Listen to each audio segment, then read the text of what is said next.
Vamos abrir nossa Bíblia. Evangelho segundo escreveu o doutor Lucas, capítulo de número 22. Evangelho de nosso Senhor Jesus Cristo, segundo escreveu o doutor Lucas, capítulo 22. Os versículos 35 até o 38, amém?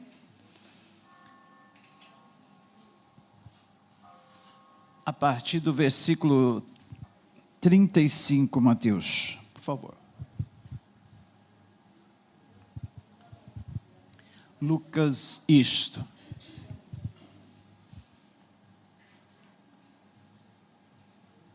Amém? Diz assim o texto da Sagrada Escritura. Então Jesus lhes perguntou: quando eu os enviei sem bolsa, saco de viagem ou sandálias, faltou-lhes alguma coisa? Nada, responderam eles. Ele lhes disse: mas agora, se vocês têm bolsa, levem-na, e também o saco de viagem, e se não têm espada, vendam a sua capa e comprem uma. Está escrito: e ele foi contado com os transgressores. E eu lhes digo que isto precisa cumprir-se em mim. Sim, o que está escrito a meu respeito está para se cumprir. Os discípulos disseram: vê, Senhor, aqui estão 2 espadas. É o suficiente, respondeu ele. Oremos. Senhor Deus, que a tua palavra fale ao nosso coração, nada impeça o teu recado de chegar e encontrar lugar no nosso coração como uma boa semente caindo na boa terra. Que todo mal, toda distração, tudo aquilo que queira vir contra a sua palavra, repreendemos em nome de Jesus e declaramos crescimento, maturidade, fortalecimento a cada um. Usa-me como simples instrumento, Senhor, nas tuas mãos eu te peço. Amém. Queridos, este aqui é um dos textos mais difíceis de se interpretar, segundo a maioria dos teólogos. Eu confesso que em 35 anos de ministério eu nunca preguei nesse texto, exatamente aqui nesse ponto. Mas aquilo que Deus me deu, eu quero passar para vocês, porque eu reparei que, como em toda a palavra, aqui tem algo muito importante para a nossa vida, amém? Era a última semana do Senhor Jesus Cristo aqui na terra. Ele já havia dito aos seus discípulos no cenáculo que Satanás os peneiraria, os cirandaria como se peneira o trigo, e que era para eles estarem atentos, porque a qualquer momento viriam ataques sobre eles. Ele já sabia da conspiração de Judas, que iria o trair, e já sabia que estava tudo preparado para que se cumprisse aquilo a que foi falado sobre ele nos profetas, que ele deveria morrer sendo crucificado, ao 3º dia ressuscitaria e subiria aos céus. Mas aqui nesse texto, queridos, antes de Jesus subir ao Monte das Oliveiras, e ali ele iria orar, agonizando, suando gotas de sangue, ele deixa um recado um tanto que estranho aos discípulos. Um recado tão estranho que a maioria das pessoas que interpretam esse texto tem uma posição, uma opinião diferente. Ele lhes disse assim: olha, porventura, quando eu os enviei sem bolsa, sem saco de viagem, em outras traduções está escrito alforge, que era tipo uma bolsa que era colocado sobre o cavalo, sobre a montaria. Sandálias, faltou-lhes alguma coisa? Jesus estava aqui se referindo ao texto que está em Lucas capítulo 10, versículos 1-7, quando ele enviou 70 discípulos dele para pregar a palavra. Para quem não sabe, além dos 12 mais próximos, Jesus tinha outros 70 discípulos, que nessa ocasião ele os enviou para pregar de cidade em cidade. E nesse texto de Lucas 10, 1-7, está escrito assim: depois disso, o Senhor designou outros 72, e os enviou de 2 em 2, adiante dele, a todas as cidades e lugares para onde ele estava prestes a ir. E ele lhes disse: a colheita é grande, mas os trabalhadores são poucos.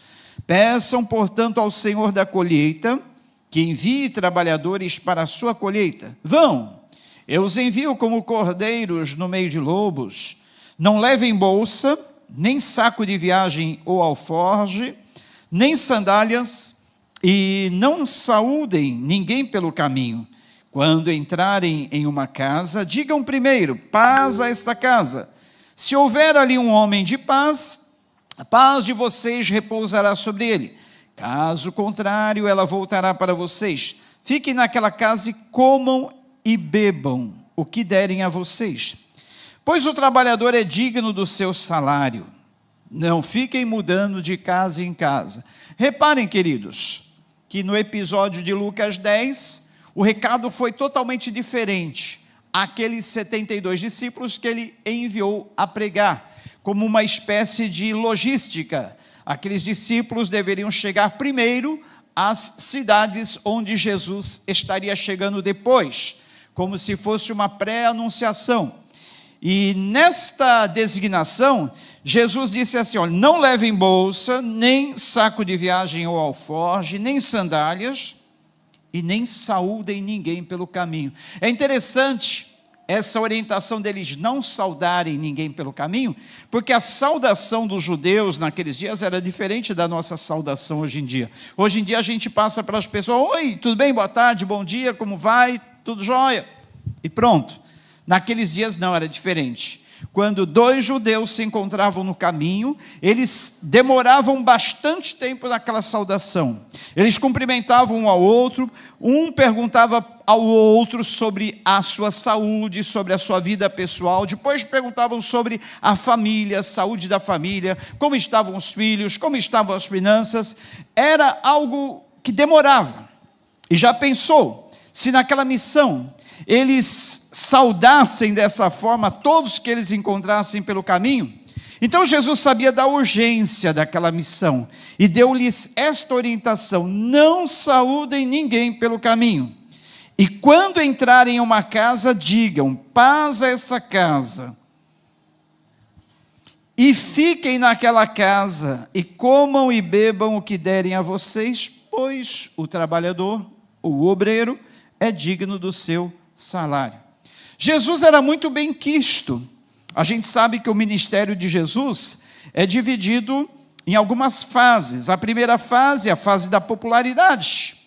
E aqui, Jesus havia caído na popularidade do povo. E onde se falava o nome de Jesus, ele era bem recebido.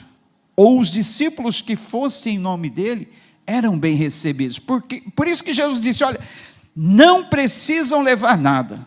Não levem bolsa, não levem alforge, não levem sandálias, não levem uma capa extra, porque onde vocês forem, haverá alguém para lhes dar a manutenção, para lhes dar a comida, para lhes dar uma roupa, se faltar, uma sandália. Então Jesus deu essa orientação.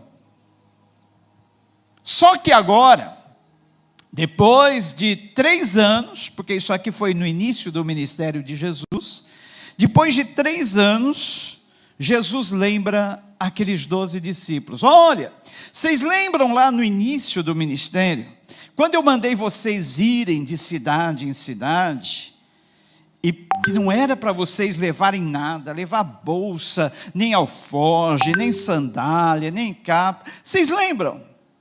Estão lembrados? Vocês estão lembrados? Se faltou alguma coisa a vocês em toda a viagem e missão que vocês fizeram? Aí os discípulos de Jesus disseram: não, Jesus, não faltou nada.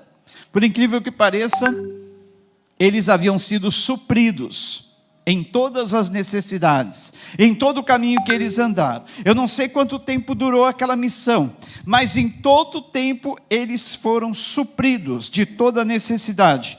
Só que agora Jesus está dando outro recado. A partir de agora é diferente.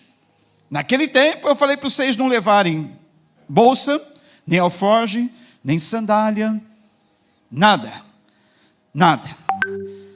Era para vocês irem pela fé. Agora a situação é diferente. Se vocês têm bolsa, levem uma bolsa. E também se vocês têm saco de viagem, ou alforge, levem o saco de viagem e a bolsa. E se você vendam a sua capa, olha só, vendam a sua capa. E se vocês não têm uma espada, vendam a sua capa e comprem uma espada. É aqui que está a dificuldade, queridos. Jesus, ele veio para cumprir a lei. E na lei está escrito: não matarás. Por que Jesus então está pedindo para os seus discípulos venderem a capa e comprarem uma espada? Será que Jesus está sendo a favor da violência?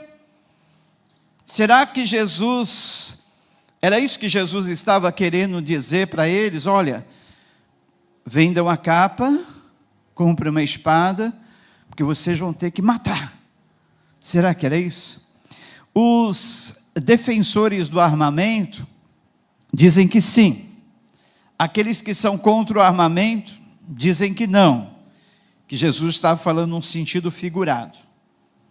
Apesar que a nossa Constituição brasileira, o nosso Código Penal, permite o uso de armas em legítima defesa. Permite. Só que aqui Jesus, ele está dando essa ordem e ficou como que no ar, olha. Os discípulos disseram: olha, vê, Senhor, aqui estão as duas espadas. Havia duas espadas entre eles. Pedro era um dos que tinha uma. E aí Jesus disse: basta, é o suficiente.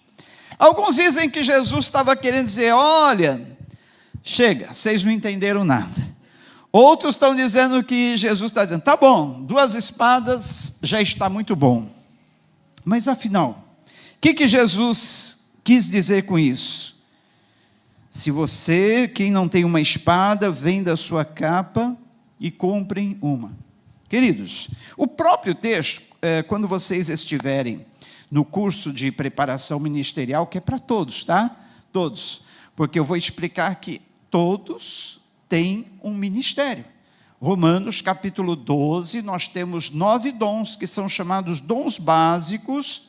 E entre estes dons básicos de Romanos capítulo 12, eu e você, todos nós temos pelo menos um, e são chamados dons ministeriais.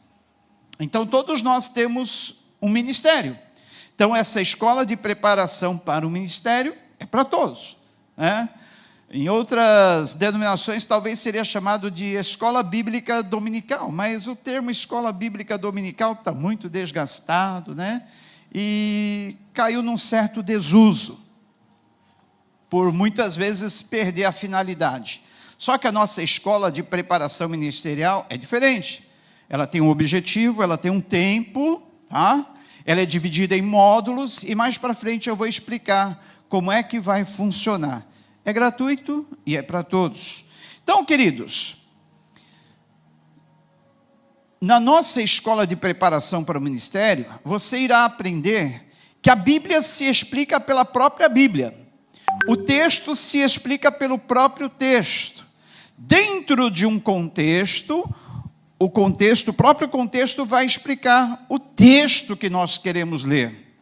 Você não pode se apegar num versículo apenas, você tem que ver o contexto, os versículos que vêm antes, os versículos que vêm depois.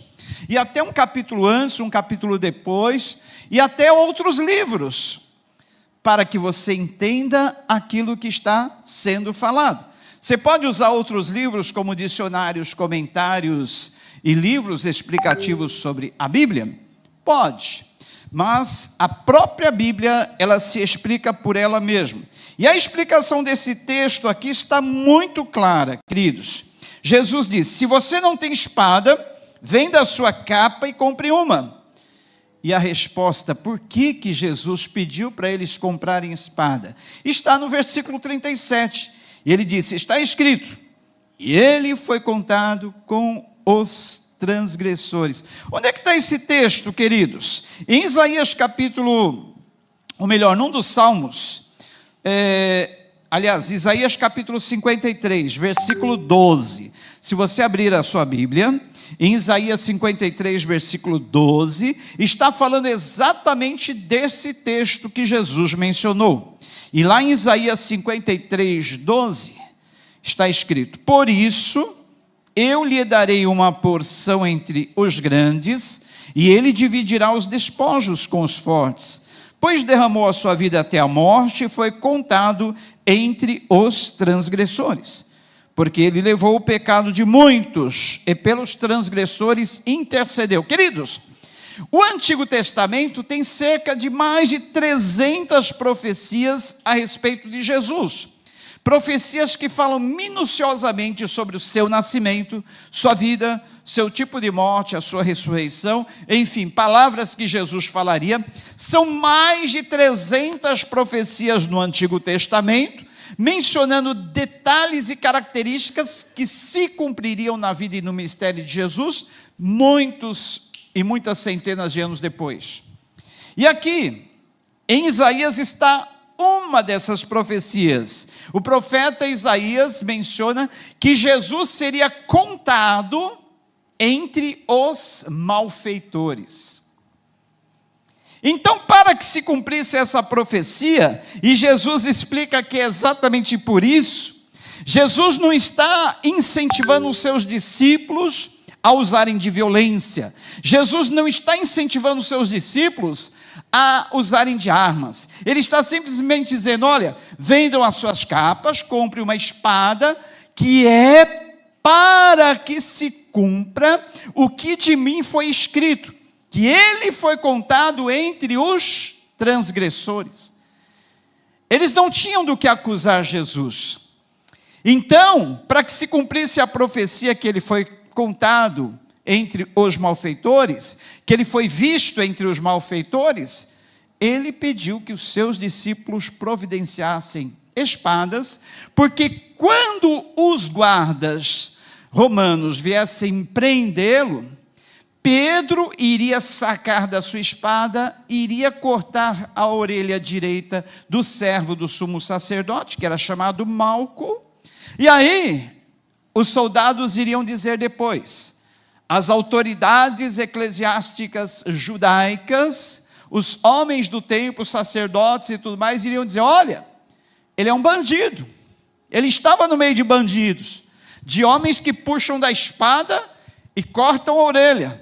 Olha aí, olha, ele estava no meio de gente de perigo, ele estava no meio dessa gente aí, olha, que são bandidos. Então, se cumpriu nisso a Escritura, e Jesus sabia que essa Escritura precisaria ser cumprida. Ao que tudo indica, queridos, Pedro, até essa altura do campeonato, ele conservava ainda uma espada. Por quê? A gente sabe que Pedro só se converteu verdadeiramente ali, depois no dia de Pentecostes, quando ele foi cheio do Espírito Santo, ele pregou aquele sermão, onde se converteram quase 3.000 almas, e a partir dali a vida dele mudou. Houve um antes e um depois.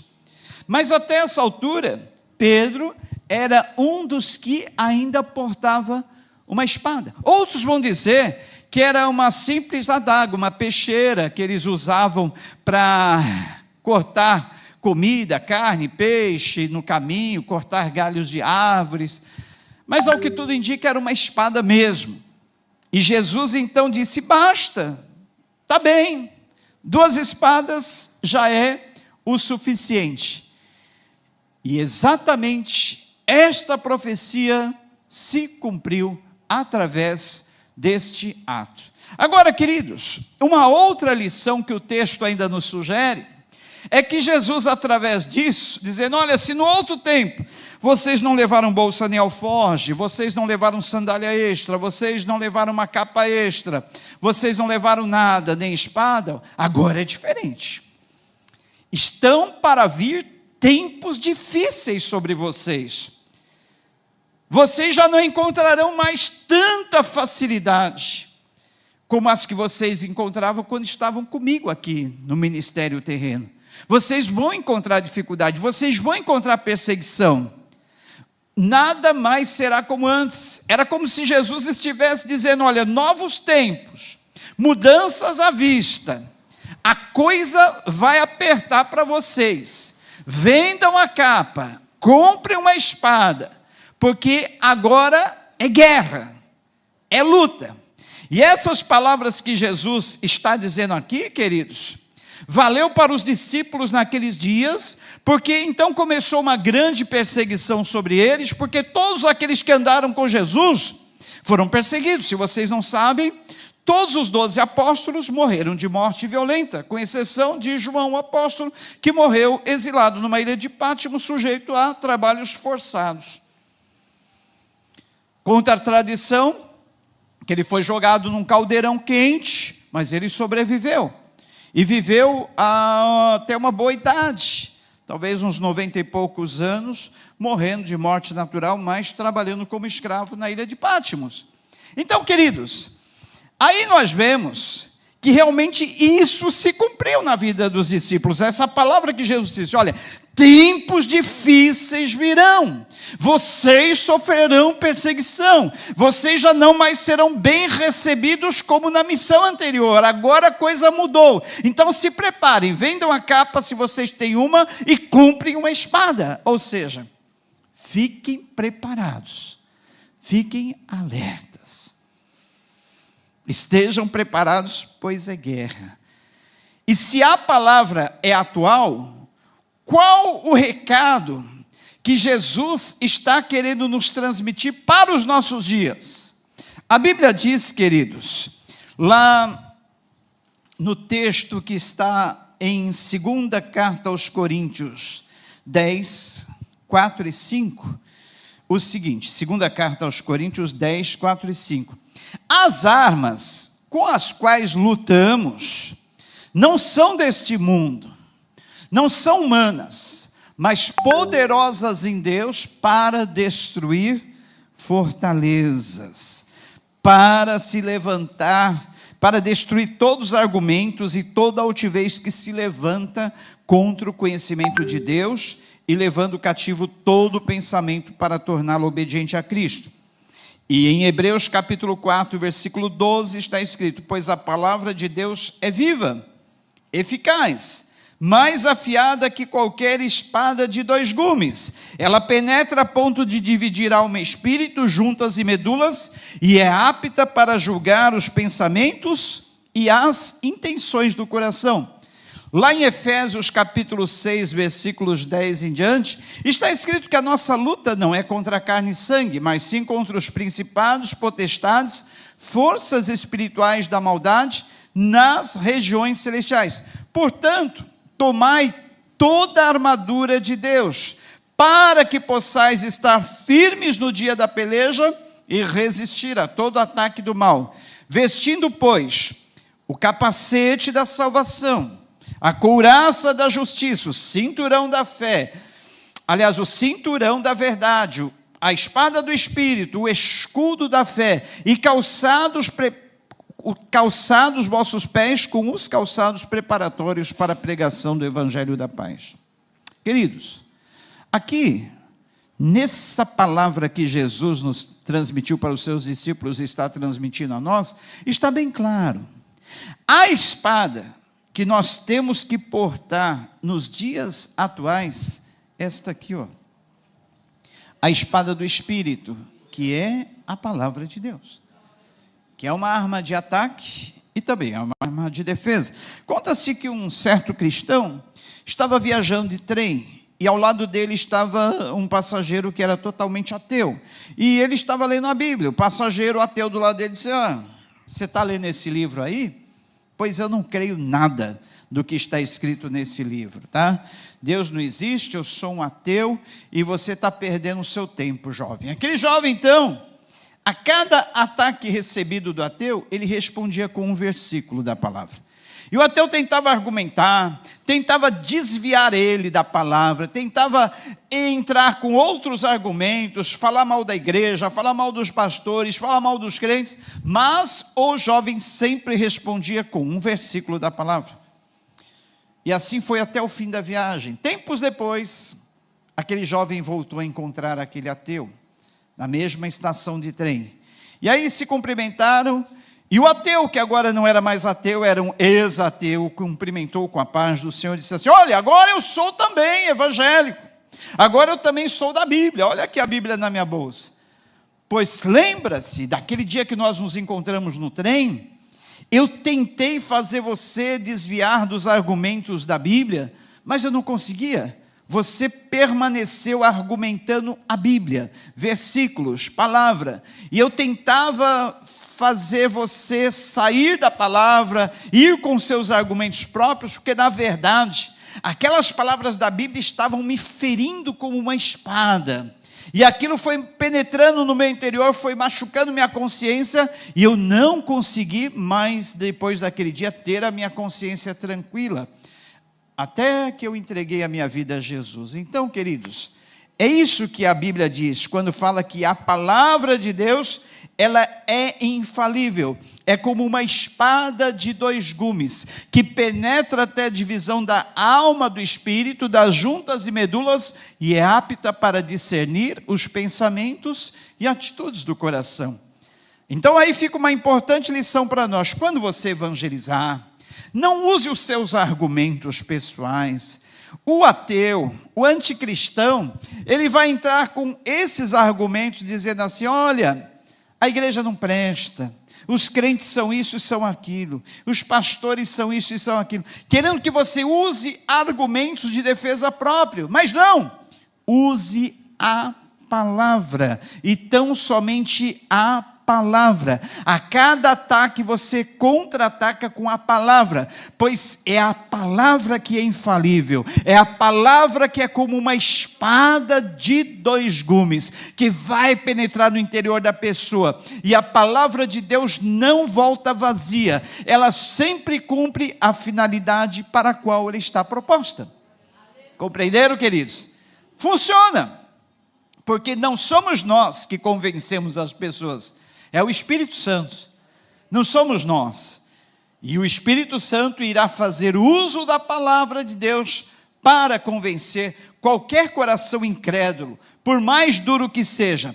Então, queridos, este recado do Senhor Jesus para os seus discípulos, que ecoa até nós hoje, quase 2000 anos depois, é muito simples. Olha, se você tem uma capa, venda e compre uma espada. O que era a capa para os judeus naqueles dias? A capa era algo que trazia conforto. Para quem não sabe, lá em Jerusalém, lá em Israel, no verão, o calor é calcicante. Eu fui lá na primavera, final de primavera. Gente, tinha dias que a gente não aguentava o calor muito forte. Passava dos 35, teve um dia que o termômetro estava apontando 38 graus. Era um calor de rachar. E eu lembro que no dia que nós visitamos Cesareia de Filipe, que era deserto, gente, que calor que subia daquela areia, muito quente, muito quente, muito quente. Só que no inverno, a temperatura cai absurdamente, e muitas vezes cai neve. Então a capa era algo que trazia conforto para o judeu, era algo que trazia proteção, e também a capa tinha um sentido de identidade.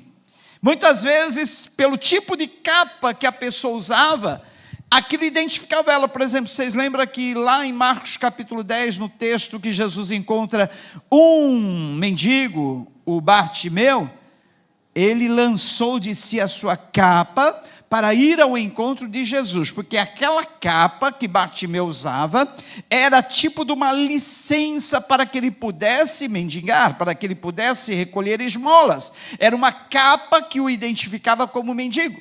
As pessoas da alta sociedade nos dias de Jesus tinham um tipo de capa que identificavam elas como sendo da alta sociedade. Então a capa, além de proteção, a capa, além de ser algo que trazia conforto, a capa também, naqueles dias de Jesus, era algo que identificava a pessoa. E Jesus, quando está dizendo isso para os seus discípulos, olha, se vocês tiverem uma capa, vendam-na e comprem uma espada. Ele estava dizendo assim, olha, a partir de agora, vocês vão perder o conforto, vocês vão perder a proteção humana, vocês vão perder até a identidade de vocês. Vocês serão conhecidos como forasteiros. Vocês serão vistos como pessoas sem nome. Vocês serão vistos como pessoas de má fama. Vocês serão entregues às autoridades, serão torturados, serão mortos, serão presos, como se fossem marginais, fora da lei. Vocês vão perder a identidade de vocês. Mas não é isso que Jesus disse lá em Lucas capítulo 10, quando ele fala assim, olha, se alguém quiser vir após mim, negue-se a si mesmo, tome cada dia a sua cruz e siga-me, porque qualquer que quiser salvar a sua vida, perdê-la-á, mas qualquer que por amor de mim perder a sua vida, salvará. Porque que aproveita o homem granjear o mundo todo, perdendo-se ou prejudicando-se a si mesmo? Porque qualquer que de mim e das minhas palavras se envergonhar, dele se envergonhará o Filho do Homem, quando vier na sua glória e na do Pai e dos santos anjos. Então, queridos, como seguidores de Cristo, nós somos chamados para isso mesmo, para nos negarmos a nós mesmos, para tomarmos a nossa cruz e seguirmos a Jesus. Perdemos a nossa identidade, nos perdemos completamente em Cristo. É como disse o chinês Watchman Nee, quando a nossa alma se encontra com Cristo, é como se nós nos perdêssemos nele. Já não temos mais nossa identidade própria. É por isso que os cristãos dos primeiros dias da igreja primitiva eram chamados de cristãos, que no sentido original da palavra quer dizer pequenos cristos. Eles eram vistos como pequenos cristos, imitação de Cristo, pequenas miniaturas de Cristos. E é isso que nós somos, já não temos mais nossa identidade própria. Por isso, se você pensar em ter um nome, fama, esqueça isso. Agora você está perdido em Cristo. Você está com a sua identidade misturada com a de Cristo. E o que importa é Cristo aparecer em nós, Cristo aparecer em você, Cristo aparecer em nossas vidas, porque nós somos chamados a perdermos a nossa identidade. Já não é mais eu, mas Cristo, como Paulo dizia, Gálatas 2:20, agora já não vivo mais eu, mas Cristo vive em mim, e a vida que agora vivo-a pela fé no Filho de Deus que me amou e se entregou por mim. Então, queridos, Cristo nos chama para perdermos nossa identidade, perdermos nossa proteção humana, perdermos nosso conforto, a nossa segurança humana, e nos lançarmos nele. Olha, venda a sua capa, venda, você não vai precisar dela, você vai precisar sim, nesses dias atuais, nessa nova fase, nesses tempos modernos, nesses tempos atuais que começaram ali, naqueles dias do Senhor Jesus Cristo, e seguem até hoje. Nesses dias vocês vão ter que precisar mesmo, é de uma espada. Mas não é a espada carnal, não é a espada material, não é aquela espada que fere a carne, porque a nossa luta não é contra carne e sangue, mas sim contra os principados, potestades, forças espirituais da maldade. A espada que nós devemos portar é esta, é a espada do Espírito, que é a palavra de Deus. Agora veja, queridos, a ordem do Senhor Jesus era vender a capa e comprar uma espada. Quando, nas parábolas de Jesus, principalmente aquela parábola das 10 virgens, elas deveriam sair para comprar azeite. Comprar significa pagar o preço. Não é fácil, queridos, ter essa palavra no coração, principalmente nos dias atuais, que nós temos tantos atrativos. Nós temos o mundo nas palmas das mãos, através da internet. O mundo na palma das nossas mãos. Tudo o que quisermos acessar está lá, no pequeno celular, que matou tudo, né? O celular matou todas as demais coisas. E, inclusive, matou de muitos o desejo da leitura, o desejo de ler livros, o desejo de ler a palavra de Deus. Mas isso nunca podemos perder. Temos é que comprar, pagar o preço. Largar o celular de lado, para pegar a Bíblia. Você pode até ler a Bíblia no celular, é a mesma palavra. Mas largar aqueles entretenimentos, para se apegar na palavra de Deus, porque é isso que vai garantir a nossa vitória nessa luta contra os principados, potestades, forças espirituais da maldade, queridos. Lembra-se Jesus na tentação do deserto lá, Mateus capítulo 4, o diabo, Satanás, ele conhece a palavra, e ele vinha com a palavra. Olha só que interessante, o diabo usou a própria palavra de Deus para tentar a Jesus. Ele vai usar a palavra para tentar você, e se você não estiver bem firmado na palavra, bem entendido na palavra, com a palavra no seu coração, na tua mente, você é facilmente enredado. Nós somos facilmente enganados por Satanás, queridos, porque ele conhece a palavra, ele domina o conhecimento da palavra. Então, quando ele mandou que Jesus transformasse as pedras em pães, Jesus se lançasse da parte mais alta lá do templo, e ele ofereceu a Jesus as riquezas e os reinos do mundo. Ele usou a palavra, ele disse: olha, se você se jogar dessa parte alta do templo, está escrito na palavra, que aos anjos o Pai dará ordem, para que te guardem em todos os teus caminhos. E Jesus respondeu o quê? Com a palavra: não tentarás. Está escrito, Satanás, olha, está escrito também, se isso aí está escrito, isso aqui também está escrito: não tentarás ao Senhor teu Deus. Queridos, um dos problemas da atualidade é o relativismo. A partir da Idade Média, no iluminismo, renascentismo, entrou essa maldição no mundo que é o relativismo. Tudo é relativo. Olha, e através disso de se dizer que tudo é relativo, eles tentam incutir na mente das pessoas que não existe uma verdade absoluta. E a juventude hoje, principalmente a juventude hoje, está contaminada por essa doutrina do relativismo. Eu lembro que nos dias da faculdade, como era difícil evangelizarmos. Os jovens respondiam imediatamente: você pensa que a tua verdade é a única verdade? A tua verdade não é a única verdade, a minha verdade também é verdade. Ou seja, o relativismo imprime na mente das pessoas que tudo é relativo. Tudo é relativo. Olha, isso é relativo, aquilo é relativo, isso depende, aquilo. A tua verdade pode não ser a minha verdade. Não existe uma verdade absoluta, tudo é relativo. É isso que o modernismo imprime na mente das pessoas, e faz com que elas descreiam da palavra que é a verdade. O próprio Senhor Jesus Cristo disse em João 8,32, e conhecereis a verdade, e a verdade vos libertará. João 14,6, eu sou o caminho, a verdade e a vida, ninguém vem ao Pai a não ser por mim. Então a verdade está em Jesus, a verdade está na palavra de Deus, e disso ninguém pode discordar, ninguém pode duvidar. Esta é a verdade absoluta. Se existe uma verdade absoluta, essa verdade absoluta está na palavra de Deus, essa verdade absoluta está em Jesus. Então não existe esse negócio de relativismo com Jesus, não existe esse negócio de relativismo com a palavra. A palavra de Deus é a verdade absoluta, Jesus é a verdade absoluta.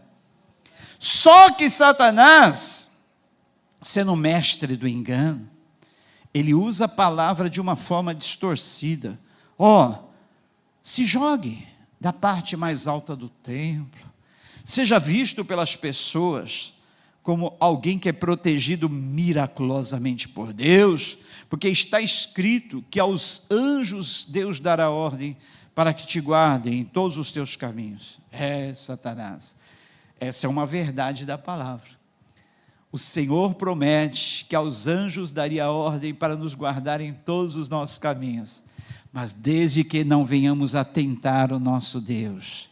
Não é porque Ele envia os seus anjos para nos guardar, que eu vou me jogar de um precipício. Deus vai me guardar, Ele vai enviar um anjo para me segurar no ar. Não, não, queridos. Uma verdade não pode ir contra outra verdade. Se existe uma verdade na palavra, existe sempre uma verdade que está associada àquela. E no caso dessa, dos anjos nos guardarem em todos os caminhos, está associado a essa outra verdade. Desde que não venhamos a tentar o nosso Deus. Então, queridos, guarde bem isso no coração. Na luta contra Satanás, temos que usar a espada do Espírito, que é a palavra de Deus.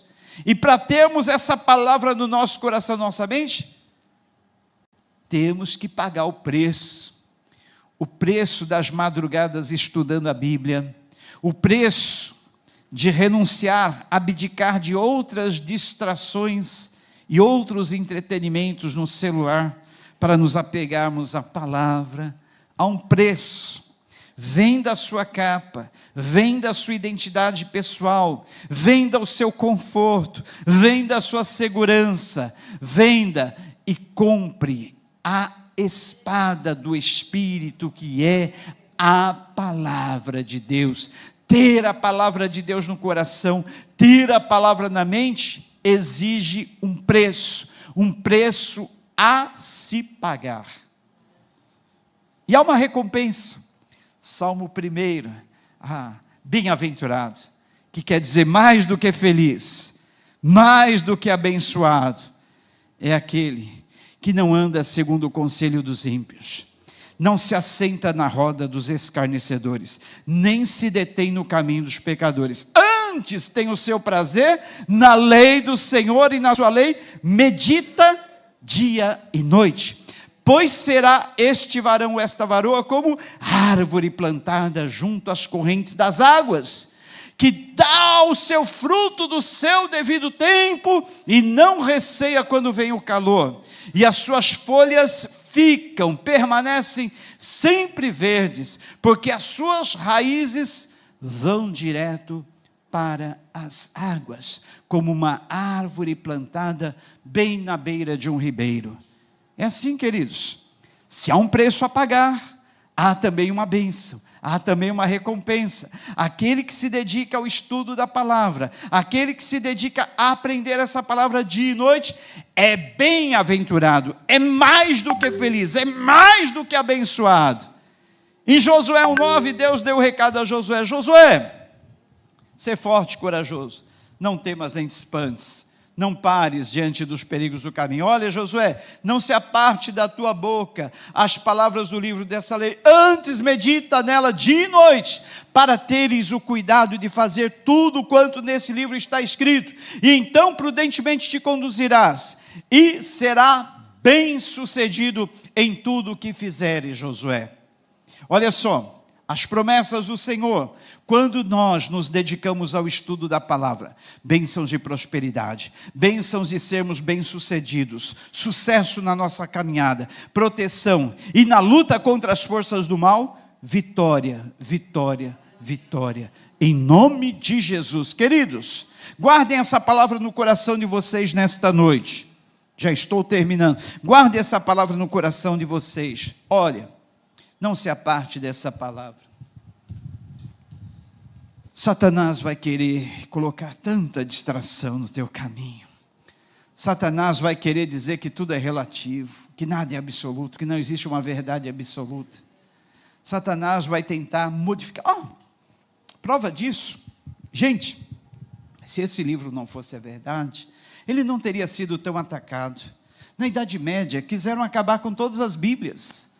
queimaram tantas Bíblias achando que poderiam acabar. O próprio Voltaire, sabe, o iluminista francês, como eu já disse aqui, ele dizia, olha, mas daqui 10 anos o Evangelho já não existirá mais cristãos, ninguém mais falará de Jesus, não existirá mais Bíblia.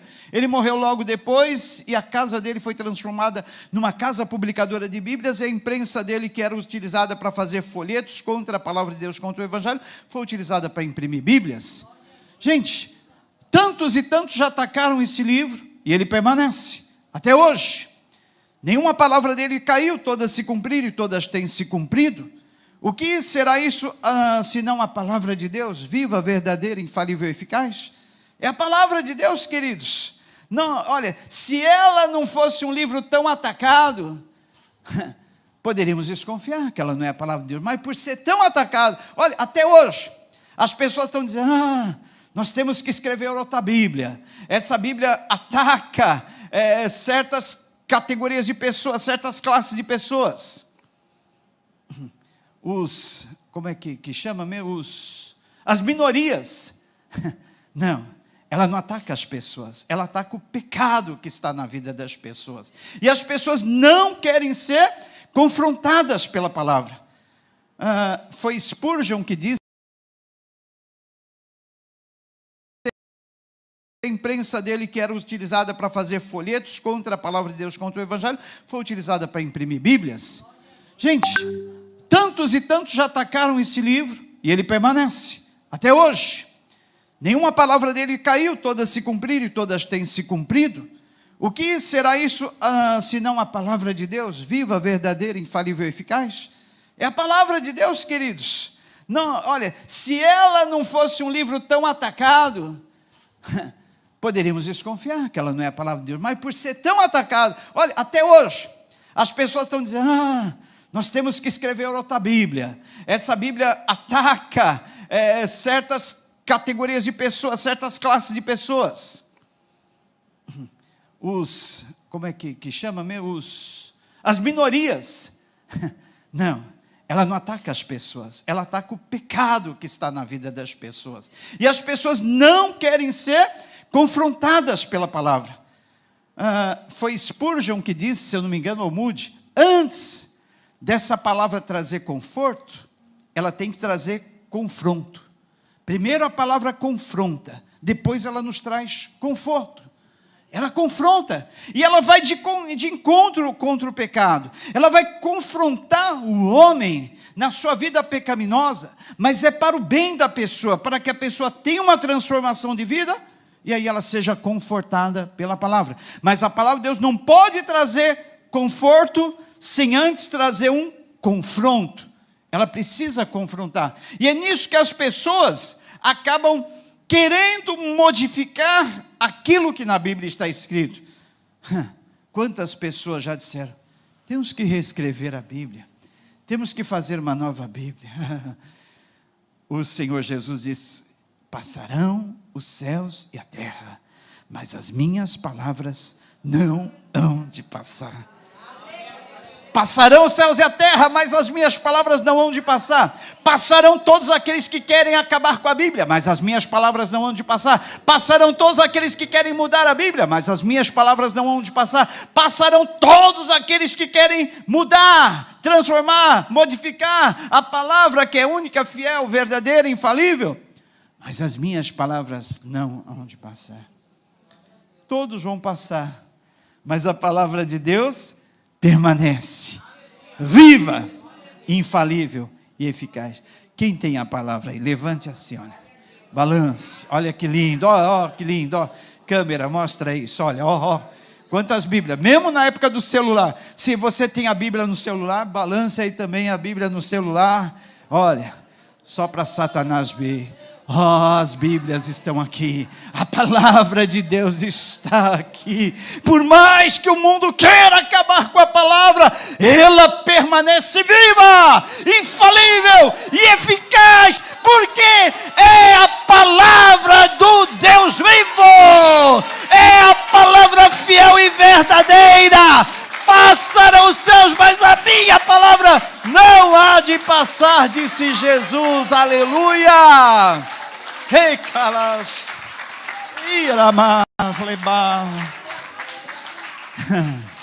Essa palavra que nos vivifica, queridos. Essa palavra que nos traz conforto. Porque ela já nos confrontou. E hoje ela nos traz conforto. Traz tanta paz. Foi essa palavra que me livrou da morte. Até hoje eu lembro, queridos. Início da minha conversão, Satanás veio com tanta força contra mim. Eu estava no fundo de uma cama e dizia: Jesus, de hoje não passa, Jesus. Minha vida termina hoje. Acabou, não tem mais. Eu não tinha forças para se levantar daquela cama. A única força que eu tive foi de passar, estender o braço na cabeceira da cama, na mesinha que tinha ali do lado. Peguei, joguei ela aberta no meu peito. Quando eu abri, estava escrito assim: Jó, quem deu ordem às ondas do mar, Jó? Quem criou o mar e o encerrou dentro dos seus limites, como se ele estivesse com cadeados, ferrolhos, fechaduras? E quem lhe deu uma ordem dizendo: até aqui virás e não passarás? Até aqui virás e não passarás. Gente, a palavra é tão poderosa que aquilo foi como uma ducha de água, tão refrigerante num dia de calor. Foi como uma ducha de água fresca, num dia de terrível calor. Aquela palavra inundou meu coração, inundou meu ser, que eu me levantei dali no mesmo instante e disse: Deus já falou comigo. Ele está dizendo que essa tribulação tem um tempo, tem um limite, tem um lugar até onde ela vem. E assim como as ondas do mar vêm empoladas, vêm com toda a braveza, mas chegam ali no limite da praia, ali se quebram. Da mesma forma, Deus dá ordem às tribulações, às lutas e perseguições na nossa vida, para que elas venham até um ponto, e dali não passem mais. E esse ponto é o nosso limite. Se você está no seu limite hoje, saiba que exatamente aí, que Deus diz um basta nessa tribulação que veio sobre a tua vida, que veio sobre você. Deus disse um basta, e daqui para lá não passa mais. Isso é só um exemplo do que a palavra pode fazer. Não precisou ninguém me explicar, não precisou de maior detalhe, que a própria palavra é a boca de Deus falando, e falou comigo através desse texto simples. Não precisou mais nada para me entender que Deus estava colocando um limite naquela tribulação que vinha sobre mim, aquela depressão tão profunda que queria me prender naquela cama. E dali eu me levantei, porque a palavra de Deus, ela é viva, ela é infalível, ela é poderosa e ela é eficaz. Por isso que tantos quiseram e querem acabar com ela, porque ela tem o poder de transformar vidas humanas, ela tem o poder de transformar pessoas, ela tem o poder de mudar circunstâncias, de mudar situações. Por isso que a palavra de Deus diz: bem-aventurado é o povo que teme ao Senhor. Bem-aventurada é a nação que teme ao Senhor. É por isso que Satanás luta para tentar tirar a palavra do Congresso, da Constituição, das nossas leis, das casas onde se defende as leis. Eles dizem: a Bíblia é um livro retrógrado, a Bíblia é um livro ultrapassado, tem que ser mudada. Começaram tirando as Bíblias das escolas, e olha o que aconteceu, começou a acontecer nas escolas: a violência predominou. Nunca se houve tantos crimes e violência nas escolas, como depois que eles tiraram a Bíblia da escola. Eu lembro muito bem, no meu tempo de primeiro, segundo ano, a professora, todos os dias, abria um texto dos evangelhos, falava uma palavra sobre Jesus, e depois fazia uma oração. Mas hoje isso já não pode.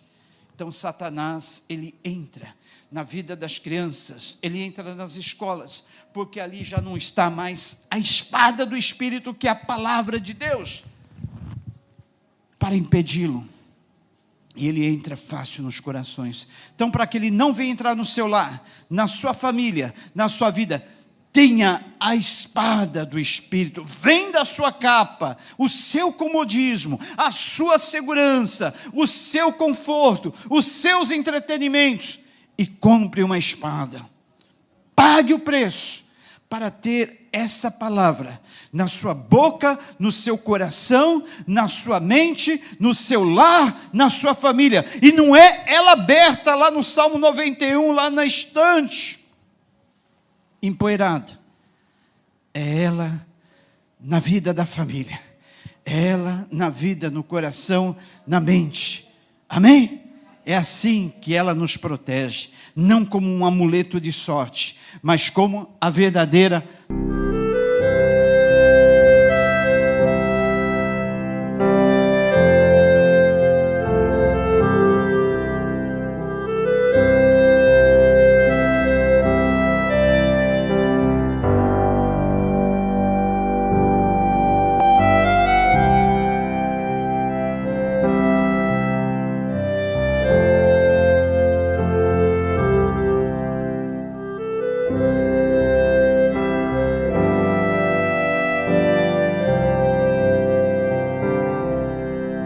palavra de Deus.